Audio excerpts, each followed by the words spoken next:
ఎవరినైతే తక్కువ చేసి మాట్లాడేవాళ్ళో, ఎవరినైతే అనగారిన ప్రజలుగా భావించారో, అంటరాని వారిగా భావించారో వారి పక్షానే యేసుక్రీస్తు నిలబడుతున్నాడండి.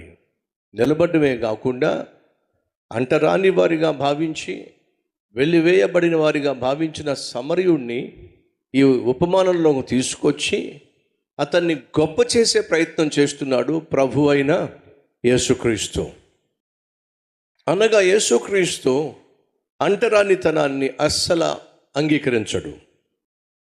యేసుక్రీస్తుకు మతంతో సంబంధం లేదు, ప్రాంతీయ తత్వం అస్సలే లేదు, కుల పట్టింపులు యేసయ్యకు చెందవు. అందరినీ సమానంగా ప్రేమించినవాడు, అందరినీ సమానంగా భావించేవాడు.